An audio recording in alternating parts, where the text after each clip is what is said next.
Periods के कितने दिन बाद मिलने से रिलेशन बनाने से हमल ठहर जाता है। फ्रीक्वेंटली पूछा जाने वाला ये सवाल है जो कपल्स कंसीव करने के लिए ट्राई कर रहे हैं। बार बार पूछते हैं कि पीरियड्स ख़त्म होने के बाद वो कब आपस में मिलें हस्बैंड वाइफ, ताकि उनके घर के अंदर भी खुशी आ सके, हमल कंसीव हो सके। तो ये चीज़ अगर आपको समझ आ जाती है तो आपको कंसीव करने में आसानी होगी। वीडियो इन्फॉर्मेटिव होने वाली है, शुरू से लेके एंड तक देखिएगा। मेरा नाम है डॉक्टर ताहिर। आगे बढ़ने से पहले चैनल को सब्सक्राइब ज़रूर कर लीजिएगा। अब आपकी शादी हो गई, 6 से 8 माह गुजर गए, साल 2 साल भी गुजर गए, आप अनप्रोटेक्टेड सेक्स भी कर रहे हैं, लेकिन हमल फिर भी नहीं ठहर रहा। क्योंकि जब आपको पता ही नहीं है कि रिलेशन बनाने का सही टाइम क्या है, किस टाइम पे अगर आप मिलेंगे तो हमल होगा, तो आप 4 साल भी गुजार लें, हमल कंसीव नहीं होगा। और जो स्मार्ट कपल्स होते हैं उनको पता होता है कि कुछ ख़ास दिनों में कंसीव करने के चांसेस ज़्यादा होते हैं, उन्हीं दिनों में वो रिलेशन बनाते हैं तो हमल जल्दी से ठहर जाता है। अब आपको भी ये चीज़ समझनी है। ख़वातीन के अंदर मेंस्ट्रुअल साइकिल को समझना बहुत ही ज़रूरी है। ख़वातीन को अपने मेंस्ट्रुअल साइकिल को नोटिस करना, माहवारी को नोटिस करना बहुत ही इम्पोर्टेंट है। बाज़ ख़वातीन को 28 दिन के बाद पीरियड्स रिपीट होते हैं, बाज़ को 30 दिन के बाद होते हैं, बाज़ को 35 दिन के बाद पीरियड्स रिपीट होते हैं। ये डिपेंड करता है आपके हार्मोन्स पे, आपके लाइफस्टाइल पे, आपके स्ट्रेस पे, जिससे आपके पीरियड साइकिल की लेंथ अफेक्टेड होती है। और प्रेगनेंसी प्लान करने के लिए पीरियड साइकिल को नोट करना बहुत ही ज़रूरी है, क्योंकि जब आपको अपने पीरियड साइकिल का हिसाब पता होगा, उसी हिसाब से आप अपना ओवुलेशन डेट ट्रैक कर सकेंगी और तभी जल्दी हमल कंसीव हो सकेगा। तो आपने करना ये है कि 2 से 3 महीने अपने पीरियड साइकिल को मॉनिटर करना है कि आपको हर महीने कितने दिन के बाद पीरियड्स आते हैं। फ़र्ज़ करें 1 महीने 30 दिन के बाद आते हैं, फिर कभी 32 दिन के बाद, फिर कभी 26 दिन के बाद। तो आपने इन 3 महीनों का एवरेज निकाल लेना है, यानी कि तीनों को जमा करके 3 पे डिवाइड कर देना है। अब फ़र्ज़ करें कि आपके पीरियड साइकिल की जो लेंथ है वो 30 दिन निकली है, तो इस 30 को आपने हाफ़ कर लेना है, यानी कि 15वां दिन आपका ओवुलेशन डे तकरीबन बनेगा। अगर आपके पीरियड साइकिल की लेंथ 28 दिन निकली है, उसका हाफ़ करें तो 14वां दिन आपका ओवुलेशन डे बनेगा। अगर आपके पीरियड साइकिल की लेंथ 26 दिन निकली है तो उसको हाफ़ करें, 13वां दिन आपका ओवुलेशन डे निकलेगा। अब ये तो एक सिंपल तरीका है, लेकिन आपने पिन पॉइंट नहीं करना, सिर्फ 13वें, 14वें, 15वें दिन पे फोकस नहीं रहना।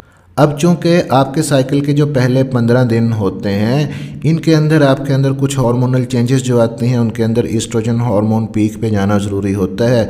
ईस्ट्रोजन हार्मोन फिर आपके LH हार्मोन और FSH हार्मोन को स्टिमुलेट करता है, जिसकी वजह से आपकी ओवरीज स्टिमुलेट होती हैं, ओवरीज से एग निकलता है, आपके अंदर सर्वाइकल म्यूकस बनता है। तो अब ज़रूरी नहीं होता कि आपके अंदर ये हार्मोनल चेंजेस एग्जैक्ट 13वें, 14वें, 15वें दिन पे ही एकदम से एक्टिवेट हो जाएंगी।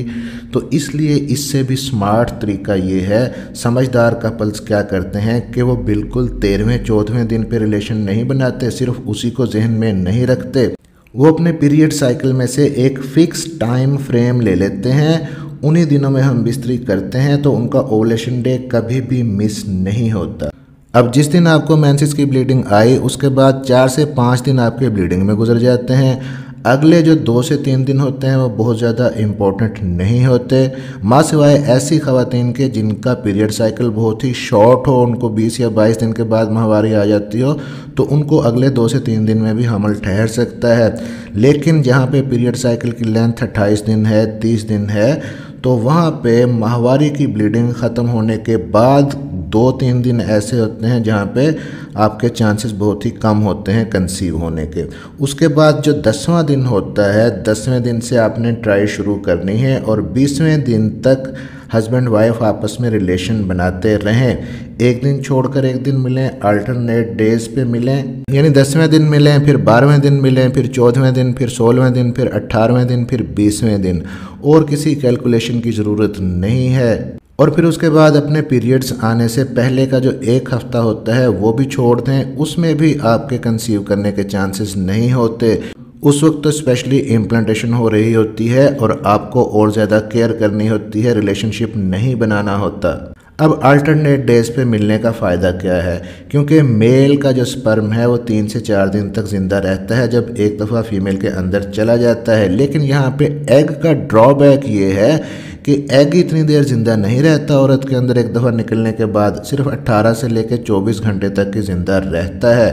और अगर आपके अंदर स्पर्म एक दिन पहले से भी अंदर चला गया है और उसके एक दिन बाद आपकी ओवुलेशन होती है, तो ओवुलेशन के टाइम पर अगर आप दोबारा भी मिल रहे हैं तो पहले से मौजूद स्पर्म भी अंदर होंगे, फ्रेश स्पर्म भी आ जाएंगे, कंसीव करने के चांसेस और भी बढ़ जाएंगे। लेकिन अगर आपने खुदा ना खास्ता अपना ओवुलेशन डे स्किप कर दिया, मिस कर दिया, तो एक दिन पहले तो आप मिले थे, वो स्पर्म तो अंदर होंगे, तो हमल ठहरने के चांसेस फिर भी होंगे। तो इन शॉर्ट जो 10वें दिन से लेके 20वें दिन का जो पीरियड होता है, ये आपके बेस्ट डेज़ होते हैं, मोस्ट फर्टाइल डेज़ होते हैं। इनके अंदर हस्बैंड वाइफ का रिलेशन बनाना ज़रूरी होता है अगर वो जल्दी हमल कंसीव करना चाहते हैं। और किसी भी खातून को जो प्रेग्नेंट होने के लिए कोशिश कर रही है, अपनी बॉडी के अंदर आने वाली तब्दीलियों पे ध्यान देना चाहिए। अपनी बॉडी के अंदर तब्दीलियों को समझना बहुत ही ज़रूरी होता है, तभी वो अपना फर्टाइल डेज़ को ट्रैक कर सकती हैं। क्योंकि जब ओवुलेशन होने वाली होती है तो ख़वातीन के अंदर कुछ ख़ास किस्म की तब्दीलियाँ आती हैं। ओवुलेशन की सिम्टम्स, अलामात जिनको हम कहते हैं, एक तो उस वक्त जो उनका सर्वाइकल म्यूकस होता है, जो डिस्चार्ज आता है फीमेल को, वो पहले की निस्बत थोड़ा ज़्यादा हो जाता है, थोड़ा पतला हो जाता है, थोड़ा स्लिपरी हो जाता है, ताकि स्पर्म उसके अंदर तैर के आसानी से अंदर जा सके। इसी तरह उन दिनों में जो खातून होती है उसका मूड थोड़ा रोमांटिक हो जाता है, अपने हस्बैंड के साथ मिलने की जो ख्वाहिश है उसके दिल के अंदर बढ़ जाती है। तो अगर इस किस्म की चेंजेस आपके साइकिल के मिड के अंदर आपको अपने अंदर महसूस हो रही हैं, तो आप समझें कि आपका ओवुलेशन डे है, आप फ़ौरन से अपने हस्बैंड के साथ रिलेशन बनाएं। तो हमल जल्दी कंसीव करने के लिए फर्टाइल डेज़ को ट्रैक करना ज़रूरी होता है। अब आपका जो सवाल था कि पीरियड्स के बाद किस दिन मिलने से हमल जल्दी ठहर जाता है, तो जिस दिन पीरियड आए वो आपका डे 1 था, उससे काउंट करें डे 10 तक। ये कोई ख़ास इम्पोर्टेंट दिन नहीं होते। उसके बाद डे 10 से लेके डे 20 तक ये मोस्ट फर्टाइल डेज़ होते हैं। इन दिनों में रिलेशन बनाएं, जल्दी हमल कंसीव होगा। आपको किसी किस्म का कोई कन्फ्यूजन हो, कोई क्वेश्चन पूछना चाहते हो, तो कमेंट्स बॉक्स में आप अपना क्वेश्चन लिख सकती हैं। अगर मैं रिप्लाई नहीं भी कर पाया तो उन क्वेश्चंस को लेके वीडियो ज़रूर बना दूंगा। प्रेग्नेंट होने के लिए बहुत सारी वीडियोस आपके लिए इस चैनल पे मौजूद हैं, और दूसरे चैनल को भी विज़िट कीजिएगा। प्रेगनेंसी केयर 1 to 9 जिसका नाम है, वो भी आपके लिए है, और ख़ास तौर पे उस पर मेल कंटेंट भी हम डालते हैं। चैनल को सब्सक्राइब ज़रूर कर लीजिएगा और बेल नोटिफिकेशन ऑन कर लीजिएगा, ताकि डॉक्टर हेल्पिंग हेल्थ की नई आने वाली वीडियो आप तक पहुंच सके। मिलते हैं अगली किसी वीडियो में, अपना ख्याल रखिएगा।